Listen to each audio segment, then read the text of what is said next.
नमस्कार। मैं Facebook live श्रेष्ठ कला संगम के पेज पर आप सभी का अभिवादन करती हूँ। जो लोग इसमें जुड़ गए हैं उनका भी, और जो थोड़ी देर में जुड़ने वाले हैं उन सभी का भी मैं स्वागत करती हूँ। मैं doctor Nishi Arora, associate professor and head of department of basic principles of Ayurveda and Unani Tibbia college and hospital Karol Bagh, Delhi से बिलोंग करती हूँ। मैं श्रेष्ठ कला संगम इस संस्था को इस सामाजिक जागरण हेतु ये जो उद्यम इन्होंने किया है आज, उसके लिए बहुत बहुत बधाई देती हूँ। इसके साथ ही मैं इसके सूत्रधारों को बहुत बहुत नमन करती हूँ और विशेष रूप से धन्यवाद प्रस्तुत करती हूँ इसके संयोजक हेमंत जोशी जी का, जिन्होंने इस व्याख्यान श्रृंखला से मुझे जोड़ा है। आज हम सब एक महामारी से गुजर रहे हैं, लेकिन अपना जो टॉपिक है प्राकृतिक चिकित्सा और योग का रोल, आज के दिन रोल ऑफ योगा एंड प्राकृतिक चिकित्सा इन प्रिवेंशन ऑफ कोरोना, इस पर बोलने से पहले मैं चाहूँगी कि आप सब लोग मंगलाचरण के लिए मेरे साथ जुड़ें। गुणत्रय विभेदेन मूर्तित्रयमुपेयुषे त्रयीभुवे त्रिनेत्राय त्रिलोकीपतये नमः। सरस्वत्यै नमो यस्याः प्रसादात् पुण्यकर्मभिः बुद्धिदर्पण संक्रांतम जगदध्यक्षम ईक्षते। इस मंगलाचरण के माध्यम से त्रिलोकीपति की वंदना करते हुए और सरस्वती जी को भी बहुत बहुत नमन करते हुए मैं ये प्रार्थना करती हूँ कि वो हमारी बुद्धि के भीतर जो जगत के ईश्वर अधिष्ठाता हैं, वो उनकी कृपा से उनका साक्षात हम सबको हो। ये जो महामारी कोरोना है, इसके लिए अब तक कोई भी ना तो वैक्सीन मिल पाई है और ना ही इसकी कोई क्योर मिल पाई है। इसलिए इसका सबसे बड़ा इलाज क्या है? इसका सबसे बड़ा इलाज है कि ये हो ही ना। मीन्स प्रिवेंशन सबसे ज़्यादा इम्पॉर्टेंट रोल इसमें प्ले करेगा। और हम सब जानते हैं कि जब जब भी इस संसार में मानव मात्र को या प्राणी मात्र को किसी भी तरीके का महासंकट झेलना पड़ा है, तब तब भारतीय संस्कृति ने उसमें अपनी सबल और सजग भूमिका निभाई है। और इसी श्रृंखला में आज मैं भारत की ऐसी दो विशिष्ट जो धरोहरें हैं, उनके विषय में आपसे बात करूंगी, जिसमें एक है योगा और दूसरा है प्राकृतिक चिकित्सा। यहाँ पे प्रारंभ में ही हमको ये समझ लेना चाहिए कि जो योग है और जो प्रकृति है वो एक दूसरे से अलग नहीं है, वो एक दूसरे के साथ में संलग्न है। योग भी प्राकृतिक ही है और प्रकृति भी योग ही है। इसलिए दोनों को अलग अलग परिप्रेक्ष्य में देखना, मुझे लगता है कि दोनों ही धरोहरों के साथ में एक अन्याय होगा। फिर भी हम पहले योग से प्रारंभ करते हैं। आप जानते हैं कि योग क्या है? योग की जो एक सबसे महत्वपूर्ण और पहली ही परिभाषा वो ये है कि योगश चित्तवृत्ति निरोधः, और दूसरी परिभाषा है योगस्तु कर्म कौशलम। इन दोनों परिभाषाओं का इस कोरोना संकट के समय अपना अपना महत्व है। हम इसी महत्व को समझने का प्रयास करते हैं। आपने देखा होगा कि सबसे महत्वपूर्ण क्या कहा गया है कोरोना से बचाव के लिए। उसका पहला जो मूल मंत्र दिया गया वो हमारे प्रधानमंत्री जी ने दिया और कि 2 गज दूरी बहुत ज़रूरी, अर्थात सोशल डिस्टेंसिंग। सोशल डिस्टेंसिंग को सबसे महत्वपूर्ण उपाय माना गया, जिससे कि हम इस कोरोना की जो श्रृंखला है उसको तोड़ सकें। तो इसलिए ये सोशल डिस्टेंसिंग, इस लक्ष्य के लिए क्या सलाह दी गई कि हम घर में रहें, और उसके लिए क्या होना चाहिए, घर में रहने के लिए क्या रहना चाहिए हमें, कि हम अपने ऊपर नियंत्रण रखें। और नियंत्रण के लिए ही योग की जो पहली परिभाषा है, जिसे कि हमने कहा योगस्तु चित्त वृत्ति निरोधः, यानी चित्त की वृत्तियों का निरोध करना ही योग है। अब हम थोड़ा सा योग के बारे में पढ़ लेते हैं, जिससे कि हमें आगे इसे समझने में आसानी हो। योग शास्त्र में कहा है कि चित्त क्या है। चित्त का पहले स्वरूप समझें, तभी तो हम चित्त की वृत्ति तक पहुँचेंगे, तभी तो हम निरोध की ओर पहुँचेंगे। तो इसलिए चित्त का जो स्वरूप है उसके लिए क्या कहा गया, चित्तम ही प्रख्यात प्रवृत्ति स्थिति शीलत्वात् त्रिगुणम, अर्थात जो चित्त है वो ज्ञान स्वरूप, प्रवृत्ति स्वरूप और आवरण स्वरूप 3 प्रकार से स्थित रहता है, और यही 3 गुण हैं। अब इसकी वजह से ये जो 3 गुण हैं, इन्हीं की वजह से चित्त में अनेक स्वरूपात्मक बदलाव होते हैं, परिवर्तन होते हैं। तो देखिए कि जब ये जो चित्त है इसमें सत्व थोड़ा न्यून रहता है, थोड़ा कम रहता है, और रज और तम यानी प्रवृत्ति और स्थिति वाली स्थिति जो है वो थोड़ी ज़्यादा उसमें वो आसक्त हो जाता है। तो जो अवस्था आती है उसे क्षिप्त कहते हैं, क्योंकि इस समय चित्त विह्वल है, क्षिप्त है, इधर उधर भटका हुआ है।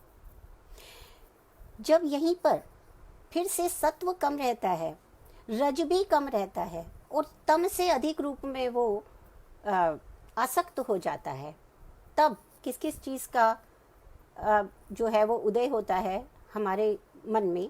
क्योंकि तीनों चीज़ें हमेशा रहेंगी, ऐसा नहीं है कि तीनों में से कोई नहीं रहेगा, केवल जो उसका स्वरूप है वो न्यूनाधिकता के कारण ही अपने स्वरूप को बदलता है।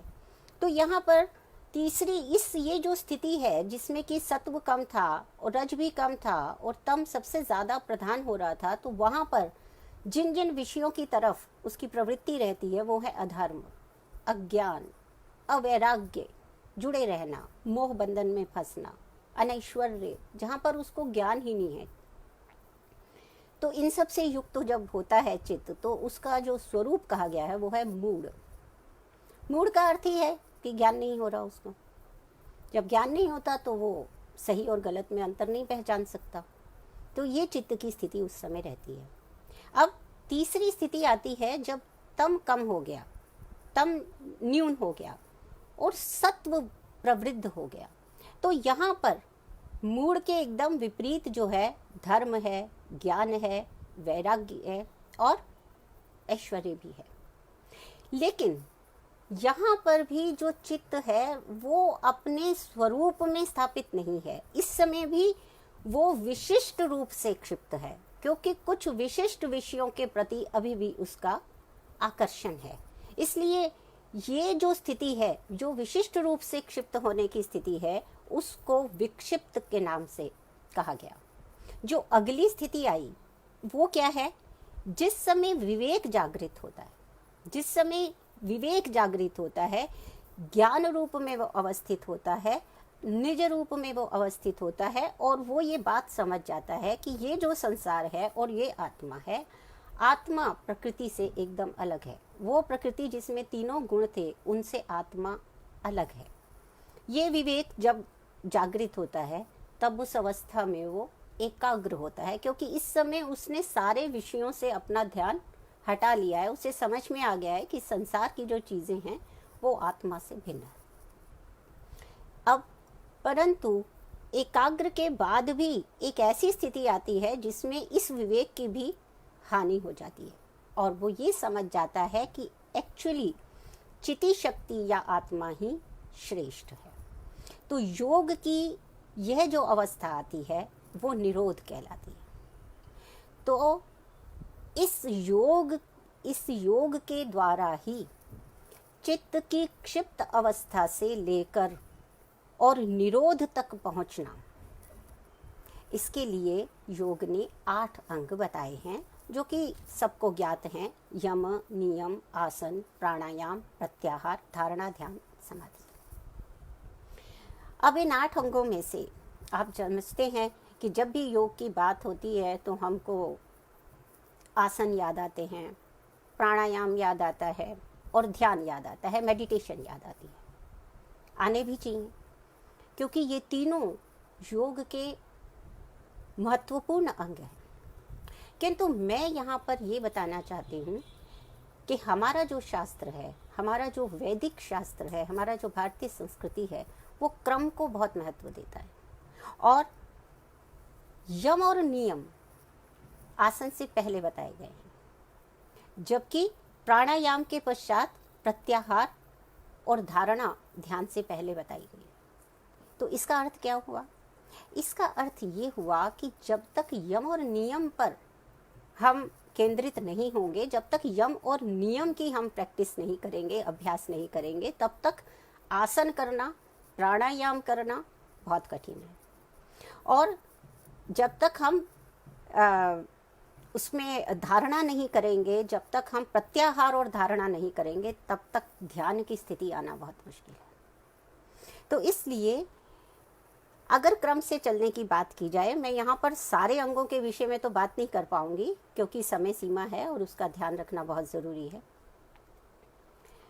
इस व्याख्यान श्रृंखला में, अपने इस व्याख्यान में मैं केवल यम और नियम पे ही बात करना चाहूँगी आपसे, क्योंकि यम के भी अपने कंपोनेंट्स हैं।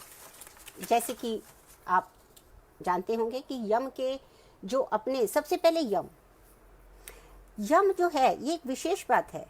देखिए, मैंने बताया क्रम का महत्व है हमारी संस्कृति में, क्योंकि क्रम क्या है कि पहले यम एक सामाजिक व्यवस्था है, सामाजिक रूप से अपने आप को व्यवस्थित करना।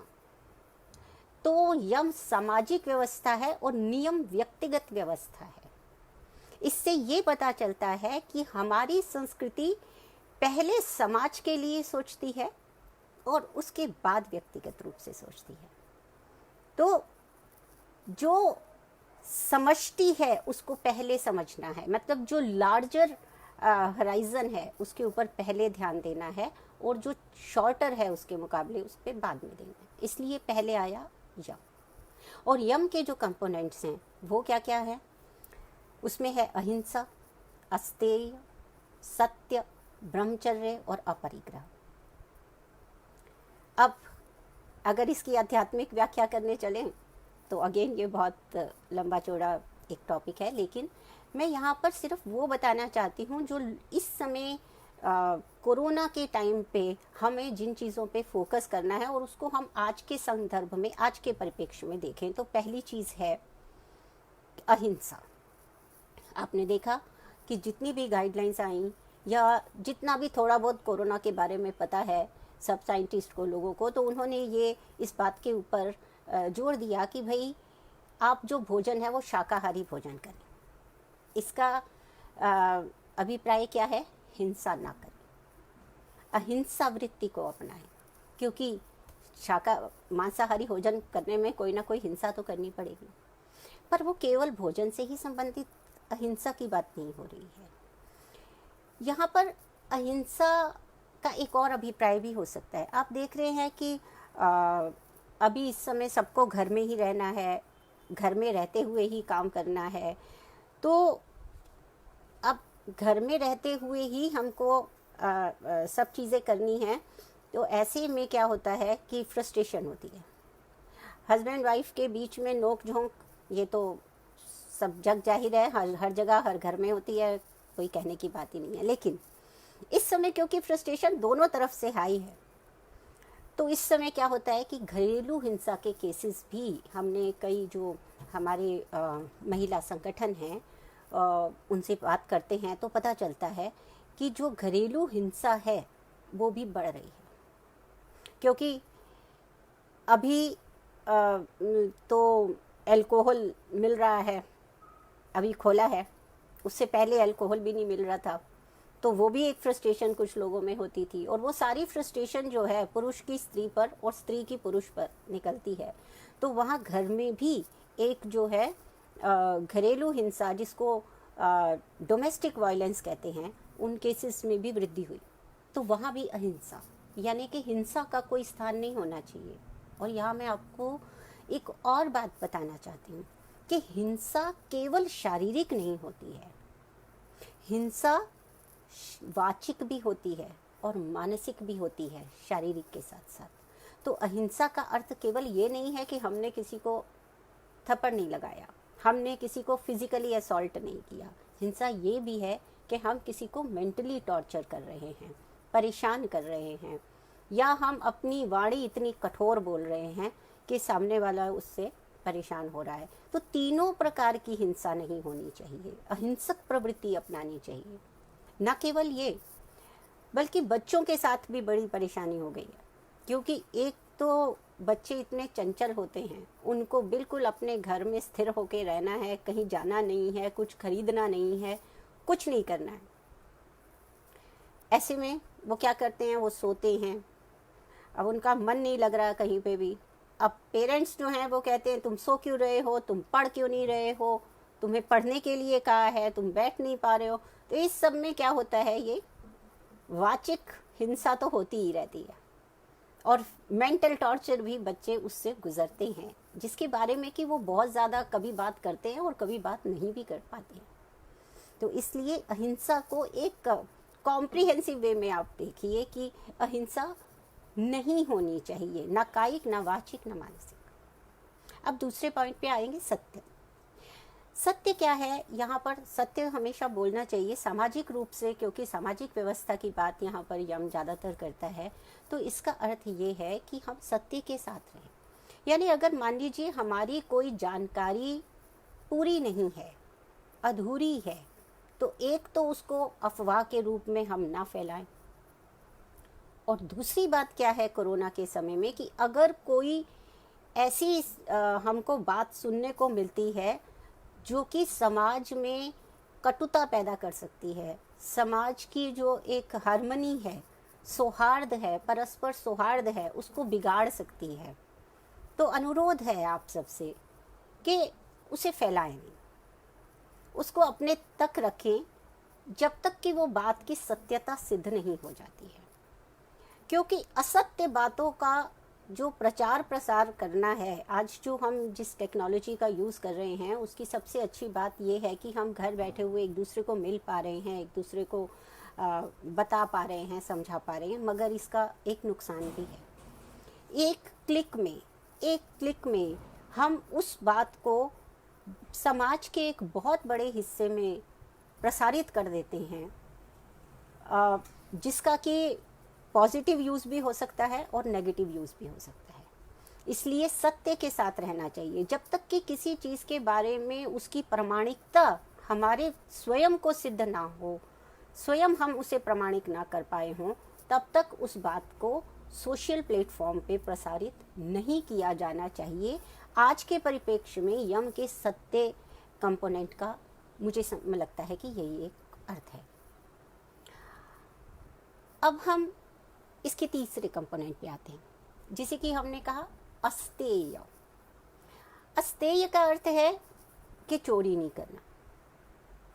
अब इस समय हम घर में बैठे हुए हैं, लेकिन आपने भी कुछ न्यूज़ पढ़ी होगी, कुछ आपको पता चला होगा, आपने न्यूज़ पेपर पढ़ा होगा कि बहुत से लोग जो हैं वो एटीएम से पैसे विड्रॉ कर लेते हैं, किसी दूसरे को धोखा दे देते हैं। और ये जो साइबर क्राइम्स हैं, ये इस समय में बहुत ज़्यादा बढ़ रहे हैं, क्योंकि एक तो उस तरीके का काम नहीं है कि पूरा दिन कोई व्यस्त रहे। ऐसे में जो प्रवृत्ति है वो सकारात्मकता की ओर भी जा सकती है और नकारात्मकता की ओर भी जा सकती है। दूसरी बात ये है कि इस समय फाइनेंशियली वीकर या फाइनेंशियली ऐसा लगता है कि हम कुछ लूज़ कर रहे हैं, या कुछ लोगों को एक इनसिक्योरिटी फील हो रही है कि कल को हमारे पास पैसे नहीं हुए, ये कोरोना पता नहीं कब जाएगा। तो ऐसी स्थिति में जो नॉर्मली क्राइम नहीं भी करता है, नॉर्मली जो चोरी करने के बारे में नहीं भी सोचता है, उसके भी मन में कभी कभी ये विह्वलता पैदा हो जाती है, और वो जाने अनजाने या कभी चाह कर भी वो ये कर बैठता है। तो ये जो प्रवृत्ति है साइबर क्राइम की, इसको रोकना चाहिए। ये अस्तेय है, इसको ये प्रिवेंशन के लिए बहुत ज़रूरी है, क्योंकि हम किसी का भी अगर अधिकार हम लेते हैं या कुछ चुराते हैं तो निश्चित रूप से वो ना सामाजिक व्यवस्था के लिए उचित है और ना ही अपने लिए उचित है। तो अस्तेय को यहाँ इस तरह से समझा जाना चाहिए। अब आगे आता है जो नेक्स्ट कंपोनेंट है, वो है ब्रह्मचर्य। अब ब्रह्मचर्य में भी क्या है कि इस समय सभी लोग घर में, कुछ घर ऐसे भी हैं जहाँ पर जॉइंट फैमिली होगी, जहाँ पर हर एज ग्रुप के लोग हैं, और आप जानते हैं कि हर एज ग्रुप के लोग घर में बंद के रहना पसंद नहीं करते हैं। अब ऐसे में अलग अलग प्रकार की प्रवृत्तियाँ हो सकती हैं, जिसमें सेक्सुअल इंस्टिंक्ट एक बहुत नेचुरल सी इंस्टिंक्ट है और फिजियोलॉजिकल भी है बहुत हद तक। लेकिन योग का अर्थ क्या है? योग का अर्थ है समभाव में रहना। इंस्टिंक्ट है तो उस इंस्टिंक्ट को कंट्रोल करना, क्योंकि जैसे मैंने आपको बताया कि डोमेस्टिक वायलेंस के केसेस हम सुन रहे हैं इस दौरान, इस लॉकडाउन के दौरान और कोरोना के टाइम में, वैसे ही हम ये भी देख रहे हैं कि जो सेक्सुअल असॉल्ट्स हैं वो भी बढ़ रहे हैं, क्योंकि जो जब कोई भी काम नहीं मिल रहा है तो फीमेल एक तरीके से उसका शिकार बन रही है। और इस स्थिति में ये जो यौन उत्पीड़न है ये बिल्कुल भी उचित नहीं है, क्योंकि एक तो एक्सेसिव सेक्सुअल एक्टिविटीज़ में इन्वॉल्व होने से हमारे इम्यूनिटी लेवल भी लो हो जाता है। और बेसिकली हमको करना क्या है, इस समय हमारी हर्ड इम्यूनिटी इतनी स्ट्रांग होनी चाहिए ताकि जल्दी से वो वायरस हमें अटैक ना कर पाए। तो इसलिए ये जो एक ब्रह्मचर्य उसमें बोला गया है, इसका एक अपना महत्व कोरोना के संदर्भ में विशेष रूप से है। वैसे भी है, लेकिन कोरोना के संदर्भ में और अधिक विशेष हो जाता है ये। इससे अगला जो पॉइंट है, जो पांचवा और आखिरी पॉइंट है यम का, वो है अपरिग्रह। अपरिग्रह क्या है? अपरिग्रह है कि आप कोई भी चीज़, आपकी जो टेंडेंसी है वो होर्डिंग टेंडेंसी नहीं होनी चाहिए। होर्डिंग का मतलब होता है हम अपने पास संचित करके रख लें। आपने देखा होगा जैसे ही अनाउंस हुआ कि अब लॉकडाउन रहेगा, अब आप बाहर नहीं जा पाएंगे, तो कैसी एक होड़ मच गई। और जिन लोगों के पास बहुत धन आदि थे, जिनके पास साधन थे, उन्होंने दुकानों पर जाकर 10-10 दिन का, 20 दिन का, 1 महीने का राशन लेके आना शुरू कर दिया। और यही बात केवल राशन के साथ नहीं, मेडिसिन के साथ भी हुई। मेडिसिन भी जिसने जो भी बोल दिया कि ये कोरोना में काम कर सकती है, ये कोरोना में काम कर सकती है, तो आपने देखा होगा कि उसके 3 दिन बाद वो मेडिसिन पूरी मार्केट से गायब हो गई। ये जो स्थिति है बड़ी भयावह है, क्योंकि ऐसे में क्या होता है कि ये जो परिग्रह की हमारी आदत है, इससे क्या होगा कि जो एक्चुअल में नीडी लोग हैं, जो कि इतना ही कमाते हैं कि वो रोज़ सुबह जाएं और शाम का राशन ले आएं, उनके लिए दुकानों पर कुछ भी अवेलेबल नहीं है, पहली चीज़। और दूसरी चीज़ ये है कि मान लीजिए कि किसी को बहुत ज़रूरत है उस लाइफ सेविंग ड्रग की, और वो ड्रग मार्केट में अवेलेबल नहीं है, तो ऐसे में कितनी मुश्किल किसी दूसरे प्राणी के लिए हो सकती है, इसे समझना ज़रूरी है। इसलिए अपरिग्रह ये एक बहुत अच्छी सामाजिक व्यवस्था है जिसमें हम होल्ड करके नहीं रखते। और अपरिग्रह का एक दूसरा अंश भी है। हमारे पास, हमारे घर में कई लोग काम करने के लिए आते हैं, कोई सफाई के लिए, कोई बर्तन के लिए, कोई माली के रूप में, कोई कूड़ा उठाने के रूप में। ये सारे लोग जो आते हैं, हम इनकी पे रोक लें, मान लीजिए कि काम तो नहीं कर रहे, फिर किस बात की पे है, काम भी खुद करना पड़ रहा है, पे भी इनको देनी पड़ रही है। इस प्रकार की जो विचार है, इसको त्याग देना चाहिए।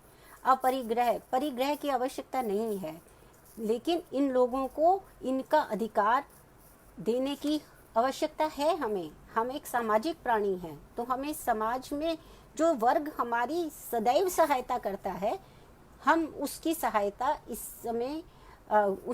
इस समय करना हमारा पहला कर्तव्य भी है। इसलिए अपरिग्रह को महत्व दिया जाना चाहिए। तो ये तो हो गई यम की बात।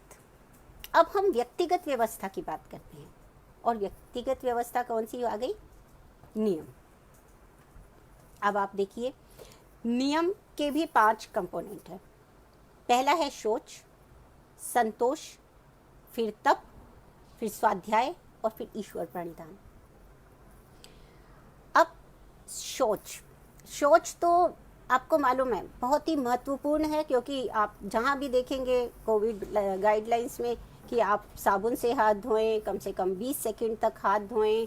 आप जो भी सामान मार्केट से लाते हैं उसका जो पैकेजिंग है उसको भी धोएं, उसे सैनिटाइज करें, फिर उसको तुरंत किसी ना किसी बर्तन में आप पलट लें। आप सब्जियां यूज़ करते हैं, फल यूज़ करते हैं, उनको भी पहले गर्म पानी से अच्छी तरह से साफ़ करें।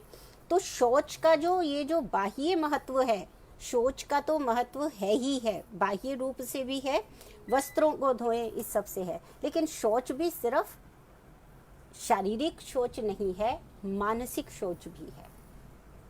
मानसिक शौच का अर्थ है अपने आप को सकारात्मक रखना, नियम से सकारात्मक रखना। तो जब हम मानसिक शौच की बात करते हैं, तो अपने अंदर से क्रोध को, मोह को, लोभ को और ये जितने भी मानसिक विकार हमारे अंदर पैदा होते हैं, इन सब से भी दूर रहने का प्रयत्न करना चाहिए। ये कोरोना के समय में बहुत ज़रूरी है, क्योंकि आप देख रहे होंगे कि बड़े सारे लोग जो हैं वो इससे भी ग्रसित हो रहे हैं, विषाद से भी ग्रसित हो रहे हैं। तो शौच। फिर आता है संतोष। संतोष का अर्थ क्या है? संतोष का मतलब आप मालूम है सेटिस्फेक्शन है। ये सेटिस्फेक्शन कहाँ से आएगी? क्योंकि इस समय तो सबसे ज़्यादा असंतोष उत्पन्न है, सबके दिमागों में उत्पन्न है, हमारे माइंड में, मन में उत्पन्न है। पता नहीं कब ठीक होगा, क्या नहीं होगा, संतोष कैसे करें। इसी को ही मॉडर्न साइकोलॉजी में कंसेप्ट ऑफ रेजिलियंस कहा है, सहन शक्ति का बढ़ना। और इसके भी कई कंपोनेंट्स हैं, जैसे होप यानी आशा, ये आशा करना कि सब अच्छा होगा और जल्दी ये समय बीत जाएगा। एडॉप्टेशन, हमें घर में रहना है, इस चीज़ को आत्मसात करना है, एसिमिलेट करना है, एंड्योरेंस लानी है अपने अंदर। तो ये है संतोष। संतोष को पैदा करने का ये एक तरीका है। सेटिस्फाइड रहना, यानी अगर कम भी अभी इस समय में कोई चीज़ कम भी है तो कोई बात नहीं, हमें उसमें एडजस्ट करना आना चाहिए। संतोष है कि जो प्राप्त है उसके लिए हमें धन्यवाद ज्ञापन करना चाहिए अपने ईश्वर को, अपने आराध्य को, कि हमारे पास ये सब चीज़ें हैं, रहने को छत है, भोजन की कमी नहीं हो रही है। क्या हो गया अगर हम 2 दिन पिज़्ज़ा नहीं खा पा रहे हैं, या चाउमीन नहीं खा पा रहे हैं, या बर्गर नहीं खा पा रहे हैं? ये उतना महत्वपूर्ण नहीं है जितना कि हमें लग रहा है। तो इस तरीके की भावनाओं को अपने अंदर डेवलप करना, ये संतोष है। तीसरा है तप। तप जो है वो, तप को आप समझिए कि तप ऐसा नहीं होना चाहिए कि सिर्फ तप उसी को नहीं कहते कि एक टांग पे खड़े हो गए और हमने अपनी पूजा पाठ शुरू कर दी। तप सिर्फ वो नहीं है। तप का अर्थ है तपना, तप का अर्थ है श्रम। तो ये तप कैसा होना चाहिए? ये भी शारीरिक तप भी है और मानसिक तप भी है। शारीरिक तप क्या है कि हमें इंडिपेंडेंट होना है, आत्मनिर्भर होना है। हमारे प्रधानमंत्री जी ने कहा कि राष्ट्र को आत्मनिर्भर होना है, लेकिन ये व्यक्तिगत रूप से जब हम आत्मनिर्भर होने की आदत डालेंगे तभी तो हम राष्ट्र को भी कुछ ना कुछ सहयोग दे पाएंगे। तो आत्मनिर्भरता का अर्थ ये है कि वो काम जो हमारे घर में जो वर्कर्स, जैसे मैंने आपको बताया, आकर करते थे, उनको स्वयं करना है और प्रसन्नतापूर्वक करना है कि ये काम अब हमें करना ही है। ये हम अपने घर के काम ही तो कर रहे हैं, हमें अपना काम ज़रूर करना है। हम ऐसे ही, अगर हम शिक्षक हैं तो हमें अपनी कक्षाएं लेनी हैं, हमें प्रेजेंटेशंस देनी है, हमें उनका नुकसान नहीं होने देना है। तो ये जो तप है, ये एक तरीके से तपना है, ये जो परिश्रम है, इसी को हम तप कहते हैं। अब हम आते हैं स्वाध्याय पर। स्वाध्याय जो है उसका अर्थ ये है कि हम अध्ययन करें, स्व अध्ययन, अपने आप अध्ययन करें। इसमें सेल्फ एनालिसिस भी इंक्लूडेड है। इस सेल्फ एनालिसिस में क्या है कि हम सोचें कि क्या हमारी दिनचर्या ठीक है, क्या हमारा लाइफस्टाइल ठीक है। अगर हमारा लाइफस्टाइल ठीक नहीं है तो क्या हम इसके अंदर बदलाव ला सकते हैं, क्योंकि लाइफस्टाइल समय जागने का, सोने का, खाने का, इवन आप टाइप ऑफ फूड का भी।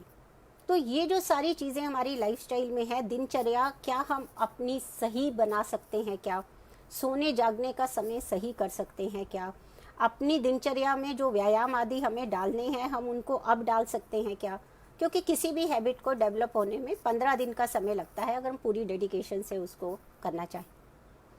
तो ये स्वाध्याय में अपना सेल्फ एनालिसिस भी है और ऋतु के अनुसार भी, ऋतुचर्या भी बताई गई है आयुर्वेद में कि प्रत्येक ऋतु के अनुसार भी हमारा जो आहार है वो भिन्न होता है, हमारा जो विहार है वो भिन्न होता है।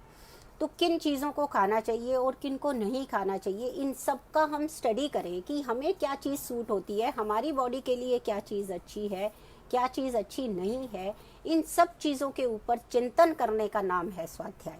आज के समय में, कोरोना के संकट के समय में, हमारे पास समय है कि हम अपने आप से भी कुछ बात कर सकें, अपने आप से भी कुछ प्रश्न पूछ सकें और अपने आप से ही उनका निवारण भी कर सकें। तो ये स्वाध्याय है। और उसके बाद आता है ईश्वर प्रणिधान। देखिए, भारतीय संस्कृति का मूल है कि हम आस्तिक हैं। आस्तिक का अर्थ है विश्वास करते हैं एक ईश्वर पर, सुपर पावर पर, कि कोई और है जो कंट्रोलर है।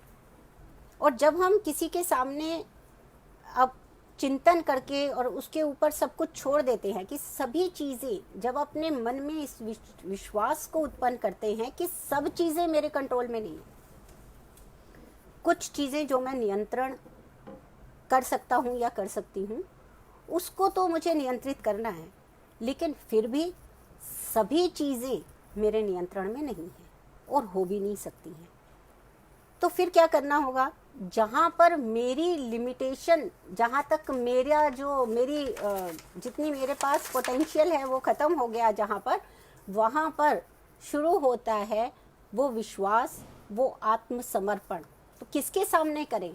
ईश्वर के सामने समर्पित जब हम हो जाते हैं। हमें मालूम है जब हम छोटे होते हैं तो हम जब खेलने जाते हैं तो हमें पीछे से चिंता नहीं होती कि घर बंद कौन करेगा, लाइट बंद हुई कि नहीं हुई, कुछ जलता तो नहीं रह गया है, ये सब चिंता नहीं होती, क्योंकि हमें मालूम है कि जो पेरेंट्स हैं वो सब देख लेंगे, पेरेंट्स सब कुछ देख लेंगे। तो अब ये क्यों होता है? क्योंकि हमें विश्वास है कि वो देख लेंगे, हम निश्चिंत होकर खेलने चले जाते हैं। तो यही विश्वास ईश्वर में होना चाहिए कि हम निश्चिंत हैं, जितना हम कर सकते थे उतना हमने कर लिया है, अपनी तरफ से पूरी ईमानदारी से हमने काम कर लिया है। अब आगे वो अपने आप देखेगा और ज़रूर देखेगा, ये ईश्वर प्रणिधान है और इसमें जाकर हम समर्पण कर देते हैं। तो मुझे लगता है कि कोरोना में इस विश्वास, इस आत्मसमर्पण की भी बहुत ज़रूरत है, क्योंकि हो सकता है कि वो ईश्वर यही चाहता हो कि मानव अपनी जो सीमाएं हैं उसको समझे और आकर कहे कि हाँ, मैं हार चुका हूँ, यहाँ से अब आप देखिए कि मेरा क्या होगा। तो इतना है। अब मैं प्रकृति चिकित्सा के बारे में भी आपसे ज़रूर बात करना चाहूँगी, क्योंकि मैं पहले ही बता चुकी हूँ कि प्रकृति और योग में कोई अंतर नहीं है। अब प्राकृतिक चिकित्सा में जहाँ तक बात है तो बहुत सिंपल बात है कि 5 एलिमेंट्स हैं, या इनको 5 महाभूत भी कहा गया है, जिसमें आता है पृथ्वी, जल, अग्नि, वायु, आकाश। और यत पिंडे तत् ब्रह्मांडे, यानी जो कुछ भी मेरे अंदर है, ये 5 एलिमेंट्स, वही 5 एलिमेंट्स मुझे बाहर दिखते हैं। वही वायु, वही जल, वही अग्नि, वही आकाश, सब कुछ बाहर वैसे का वैसा है जैसे मेरे अंदर है, या जैसा बाहर है वैसे ही मेरे अंदर है। ये बात हमको समझ में आई कि प्रकृति, इसका अर्थ ये हुआ सीधा सीधा, अगर मुझ में और प्रकृति अंतर ही नहीं है, सारे एलिमेंट्स एक जैसे हैं, तो मैं जितना प्रकृति के नज़दीक रहूं उतना ही मैं स्वस्थ रहूंगी। ठीक है, तो इसलिए अब हम एक एक करके शॉर्ट में मैं आपको बताती जाऊंगी।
जल, जल का बाह्य प्रयोग मैंने शौच में आपको बता ही दिया है, और इसके साथ साथ प्रकृति चिकित्सा के रूप में उष्ण उदक यानी कि गर्म पानी का बार बार सेवन करना, यह आयुष गाइडलाइंस में कहा गया है। इससे शरीर के अंदर भी शोधन होता है और गला और जो हमारे लंग्स हैं वो क्लियर रहते हैं, क्लीन रहते हैं, डाइजेस्टिव पावर भी अच्छी रहती है। तो उष्ण जल का, तो ये जल हो गया, जल महाभूत, जल एलिमेंट का प्राकृतिक चिकित्सा है ये एक प्रकार से। उसके बाद है आकाश। आकाश के विषय में भी मैं आपको बताऊं कि आकाश का अर्थ क्या है, स्पेस। हमारी बॉडी के जितने भी चैनल्स हैं वो सब आकाश हैं, क्योंकि वो स्पेस चाहिए, न्यूट्रिशन को बहने के लिए चाहिए, और भोजन को एक स्थान से दूसरे स्थान में जाने के लिए चाहिए, रक्त को एक स्थान से दूसरे स्थान के लिए चाहिए। ये सब चीज़ें हमको देखनी है। तो आकाश यानी, और सोशल डिस्टेंसिंग भी आकाश का एक हिस्सा है। तो इसलिए प्रॉपर स्पेस को हमें मेंटेन करके रखना है, और चैनल्स को साफ रखने के लिए हमें बहुत ज़्यादा भारी भोजन नहीं करना है, बहुत ज़्यादा आलस्य नहीं दिखाना है। अत्यधिक आलस्य से ये चैनल्स ब्लॉक होते हैं, और ये हमें नहीं करना है, प्रकृति हमें ये बताती है।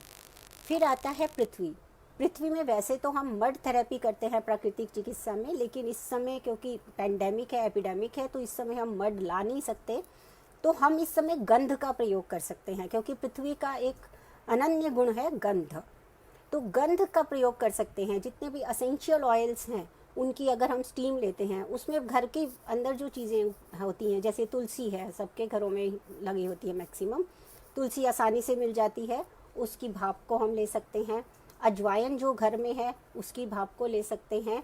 मिंट मिल जाता है, मिंट को ले सकते हैं। ये जब हम इनहेल करते हैं, ये गंध, ये पृथ्वी रूप गंध जब हम इनहेल करते हैं, तो वो हमारे लंग्स को क्लीन अप करती है, हमारे रेस्पिरेटरी सिस्टम को स्ट्रॉन्ग करती है। ये भी प्राकृतिक चिकित्सा का एक अंश है। इसके बाद एक बहुत ही महत्वपूर्ण चीज़ है जिसे उपवास कहते हैं, लंघन भी इसको कहा जाता है। जो इंटरमिटेंट फास्टिंग है, आपने देखा होगा कि मॉडर्न में भी वो वेट रिड्यूस करने के लिए इंटरमिटेंट फास्टिंग को रिकमेंड करते हैं। तो हम भी ये कहते हैं कि उपवास करना चाहिए, ये बॉडी को डिटॉक्सिफाई करने में एक महत्वपूर्ण भूमिका निभाता है। और अंतिम चीज़ जो मैं आपको बताना चाहती हूँ, दो हैं। एक है आहार।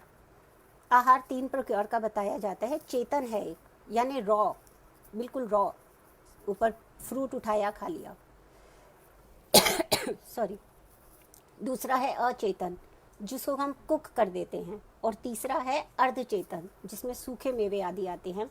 तो इनमें से चेतन और अर्धचेतन का इम्यूनिटी को बढ़ाने में, पाचन शक्ति को अच्छा रखने में बहुत ज़्यादा रोल है। इसलिए ऐसा ट्राई करें, ऐसा प्रयास करें कि फ्रेश फ्रूट्स, फ्रेश वेजिटेबल्स को खाएं या सूखे मेवों को खाएं। बहुत ज़्यादा कुकिंग करने में और मसाले छोंकने में हम उसके न्यूट्रिशन को कहीं ना कहीं कम कर देते हैं और उससे हमारी इम्यूनिटी पावर अफेक्ट होती है। And last but not the least, कि मानसिक प्रफुल्लता के लिए प्रकृति बहुत ज़रूरी है। प्रकृति का जब हम दर्शन करते हैं तो अपने आप ही प्रकृति में हम मिल जाते हैं।